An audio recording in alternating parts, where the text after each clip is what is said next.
Even in the midst of combat, as battle raged across the planet's surface, it felt good to be tunneling again. Zarix hadn't been able to dig for almost a year. The last time he'd delved beneath the planet's surface had been back on Andrax, shortly before the liberation. After volunteering for duty with the Terrans, he spent most of his time in the void aboard a Terran warship, and the human officers in charge of training him had run him so ragged that he hadn't had a lot of time to feel homesick. It was only now, as he dug his way through the soil of Praxis 3, that he realised just how much he'd missed this. Zarix moved through the dirt like a fish through water, using his joined limbs with surprising grace and efficiency, and leaving a long, neat burrow in his wake.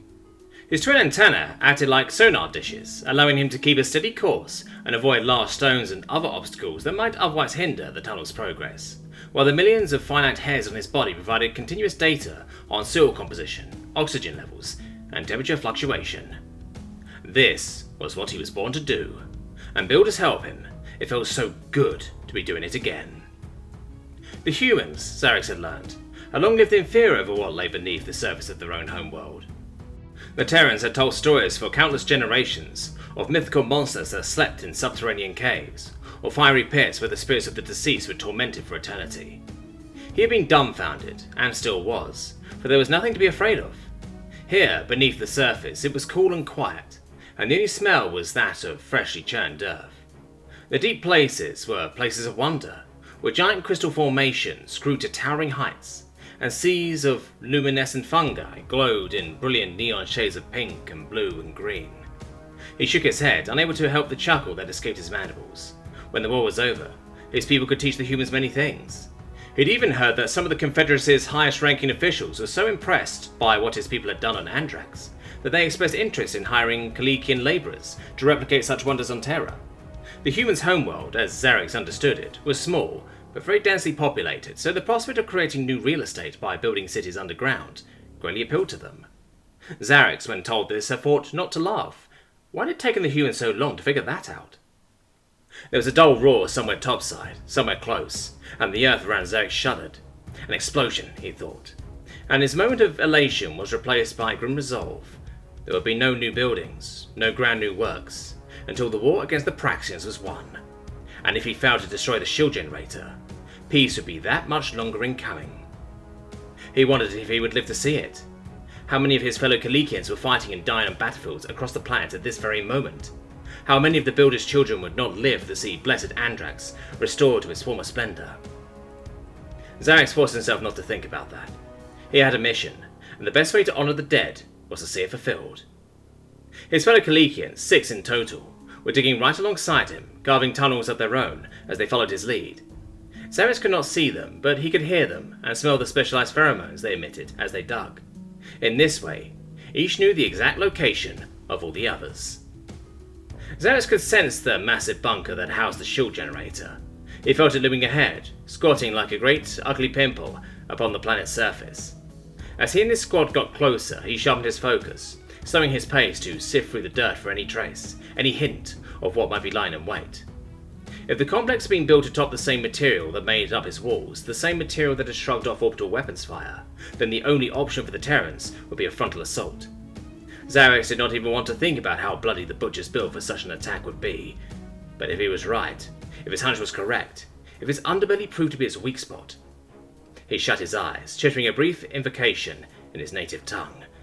Builders, please let this work. The builders must have been listening, because a moment later he found exactly what he'd been hoping to find. Tiny shards and bits of ferroplast, mixed in with the loam. Zarix cheered.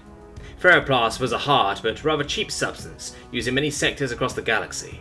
It was prone to erosion and cracking as it aged, but it was cheap to make, could be poured into molds to create any shape imaginable, and could be easily replaced. Perhaps that was why the Praxians had built the shield generator complex on top of it, he thought. Perhaps they had spent so much time and effort on its formidable walls and defences that they simply did not have enough left over to ensure its floor was similarly impregnable. Or, more likely, it simply had not occurred to the Praxians to expect an attack from below. The worse for them, Zarix thought darkly. His brothers and sisters shared in the joy of his discovery as they too came to the same realization. The Kalikians were exultant as they changed direction and began tunneling toward the surface, rising up like sharks who, on sensing movement in the water, rose silently from the deeps to attack their unsuspecting prey. Approximately 15 minutes later, Zarek bumped his head against the bunker's ferroplast floor. The stupid Praxians had not even thought to put a layer of concrete or stone between the floor and the planet's surface. They had simply anchored it in place on 4 metal pylons, one in each corner, and built the rest of the complex atop it. This had clearly been a rush job, completed in haste in preparation for the siege, and it showed. But the shoddy workmanship still made him shake his head in disgust. It would be an act of mercy to put such an ill-made structure out of its misery. Zarek bent his head back, opening his insectoid mandibles wide. Eons of evolution had made them strong and sharp enough to chip through solid rock and crush stones the size of a man's fist. Even now, with all the advanced technology his people had produced, the first tools young Kalikians ever learned to use, and the ones on which they always relied if all else failed, were their mandibles. The ferroplast did not stand a chance. Zarek and his squad ripped chunks of it away, piece by piece, and all the while they listened carefully for any sounds or vibrations from above that might hint at an enemy presence. Their mission depended on the element of surprise. If any Praxians were close by, they would be gunned down as soon as they got inside. But the only thing Zarek sensed was the humming of machinery and the gurgle of liquid running through pipes. Hurry. He had to hurry. They redoubled their efforts, attacking the ferroplast floor with frenzied vigour. Zarek's mandibles began to ache with the exertion, and he grunted with effort as he seized a particularly large piece and pulled with all his might. A gust of fresh air brushed against his chitinous head, and he froze. "We're in," he said unnecessarily. His antenna twitched with agitation as he spoke to his kin. "Stay here, my brothers and sisters. I shall go first and see if it is safe to emerge." One of his forelimbs strayed to the sword he'd taken earlier, the one he'd torn from the grasp of a dying Praxian officer. "If it comes to a fight, use bayonets in your jaws if you have to. We cannot let the enemy know we are here until the last possible moment. We must be silent and swift." "We know all this," another Kalikian, a female, replied. "Go, Zarek. Builders protect you." Zarek dipped his head, accepting her words gratefully. He took a moment to muster his courage, then surged upward with dizzying speed and clambered out of the hole. He was ready to fight the moment his carapace-armoured feet hit the ferroplast surface, and he held the sword before him, but there was no need. The room Zarek had emerged in was dark and echoed with the sound of fluid dripping through the network of pipes that ran across the ceiling and all along the walls. This, he guessed, must be part of the shield generator's cooling system, and the pipes were the arteries through which the coolants were pumped. A most inefficient system, but that was unimportant. They had made it, and no one had spotted them, and for the moment, that was enough. Zarek turned back to the hole. "Clear," he said. "Come now, hurry, we must not linger." The other Kalikians climbed out, one by one, and gazed about them as they tried to get their bearings. "This," one of them said, "is a most inefficient way to cool machinery." "I thought the same thing," Zarek said. "Shall we destroy it?" asked the female. "Without coolant, the generator will overheat and eventually self-destruct." "We will destroy it," Zarek said, nodding, "but that may not be enough, sister. The Praxians may have fail-safes in place to prevent such a thing from occurring, and even if they haven't, it could take hours for the generator to overheat. And in those hours, hundreds of Terrans, Kalikians, and others could die. No. We must sabotage the main control system to make sure the shield is down." "How will we know the main control system if we see it?" Zarek gave a bleak chuckle. "It will probably be the most heavily guarded. In the meantime, we should damage whatever we can as we go. Cut cables, sever power lines, press buttons and pull levers." He strode towards the cluster of pipes, hefting his sword. "I shall start." The blade flashed down. Its superheated edge cut through the pipes like chunks of sausage. Fluid gushed out and spattered onto the floor. The others, taking their cue from him, did the same. When the system had been suitably mutilated, Zarek nodded in satisfaction. "This way, up the stairs." They hastened from the room and hurried up the winding passageway, but they hadn't gotten more than a dozen paces before Zarek nearly ran headfirst into a Praxian soldier. The Praxian, who must have been on some errand or another, stared in disbelief. He reached the pistol holstered at his waist, but it was already too late. Zarek swung his blade, but stopped just short of taking the other alien's head off. He held his edge to the Praxian's throat. "Make one sound and I'll kill you," he said. "Please nod if you understand me." The Praxian nodded. "Where is the main control room?" Zarek demanded. "Tell me, and I will spare your life. Attempt to sound an alarm, and you will die before the cry leaves your lips. Nod again if you understand." The Praxian nodded. Zarek eased off the pressure just enough to allow him to talk. Even so, the Praxian had to say each word carefully to avoid cutting his own throat. "Make a right," he rasped. "Then make a left. Last door at the end of the hall." "Thank you," Zarek said. Then he leaned his head back and brought it forward, hard, slamming his carapace-covered cranium into the Praxian's forehead. The Praxian fell in a heap. "We should kill him," said the female Kalikian, the one who'd spoken earlier. "He would do no less to us." "His death has only been postponed," Xerix told her. "When we destroy this place, he will perish with all the rest." That seemed to placate her. The Kalikians hurried along their way. A moment later they reached an intersection, and following the Praxian's directions they veered right into another long hallway. Unfortunately, they turned the corner at the same time as a squad of enemy troopers. Xerix had just enough time to curse his misfortune before the hallway erupted with laser fire. Knowing the element of surprise was lost, he gripped his pulse rifle and tightened his claws around the trigger as laserons flew around them. "For terror!" he cried, and the Kalikians charged. The Praxians were hardened soldiers, but caught off guard and surprised at the sudden appearance of their enemies. Their aim was poor, and the shots flew wide. Xerix and his friends, however, had no such difficulties. Their return fire dropped three of the Praxians instantly, and by the time their bodies had finished falling, the Kalikians were upon them.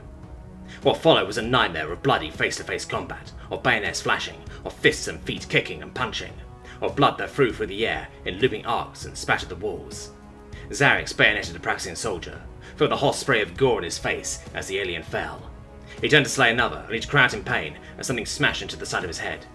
Xerix's vision went grey and blurry as he fell to the floor. His weapons fell from his grasp. He clutched his head, and he could dimly make out the form of a Praxian standing over him.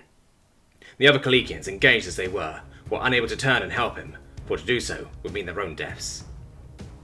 Through the ringing noise in his auditory senses, Xerix heard the Praxian speak. "You forgot your place, slave," he sneered, his voice filled with arrogant contempt.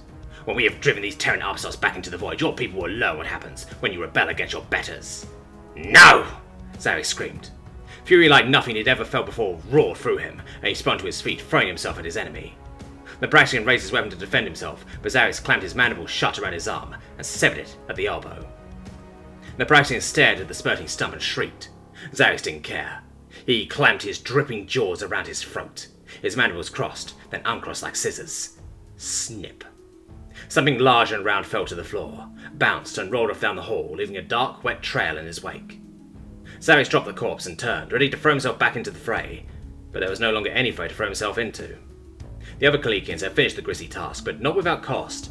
Xerix's heart lurched as he saw two of his companions lying amidst the dead. There was no time to mourn. He heard more Praxians coming, many more, and felt despair. Discarding his sword, he grabbed the rifle of one of his fallen brothers. "A weapon in each hand will help us match their numbers a bit better," he said. "If this is to be our end, let us face it with courage." "No," said the female, whose name Xerix had never had time to learn. "No, there are too many, you know this. We cannot hold them long against numbers such as those bearing down upon us, even if we had more arms than a Gorgorian. But there is hope yet, that we might complete our mission. We have lost the element of surprise. Every Praxian in this wretched place is about to descend upon us, but they might have left the control room unguarded, or tended by a skeleton crew. You've gone us this far, Xerix. You must go and see to the generator's destruction. We'll buy you as much time as we can." Xerix felt moisture beating in his compound. His sister. Sister? She is right, said another. Even a blind Andraxian cave one could see it. "I would have liked to see Andrax one last time," added a third. "To feel his firm soil beneath my feet, to breathe his hot, dry air." "I'm so sorry," Xerix whispered. "Not as sorry as the Praxians are going to be once the shield is down," said the female. She reached for the bandolier slung across her shoulder and unclipped the grenades dangling from it. "Take these and go now," she said, pressing the explosives into his hands. "Tell our people what we did here. Carve our story onto a memory stone when you return to our homeworld." "I will," Xerix said. "I swear it, but..." He looked at them sheepishly. "I would know your names before I go." The female nodded. "I am Etax. The others are Zeots, Helgrits, Kizar, Noxy, and Korgigs." "I will not forget them," Xerix promised. "I will hew them in crystal, in a place where all can see." "Then get out of here," Zigzag said. "They are almost upon us. We will delay them as long as we can." Xerix let out a chittering, high-pitched shriek of grief and rage. Every cell in his body told him to stay, to stand and fight and die with his fellows, but he drove himself onward, pausing to pick up his blade again before running from the sound of the on-rushing Praxian troops. He darted around the corner in time to avoid being seen as they surged past him, and a moment later there was a deafening chorus of shouts and weapons fire. Reluctantly, sadly, and with his heart heavy in his thorax, Xerix left his comrades to their fate. The main control room was close. He could sense it. Just a little more. And then there it was. The door at the end of the hall. Xerix's heart thundered in his chest. Everything depended on what happened in the next several seconds. If it wasn't shot the moment he walked through that door, he would see the base destroyed, even if he had to blow himself up along with it. The door was sealed, of course, but that was not a huge impediment. The officer's sword he carried was hot enough to burn through the deadbolt and slice the door free. Zarek kicked it open and stormed into the shield generator's central hub, but he realized the female had been right.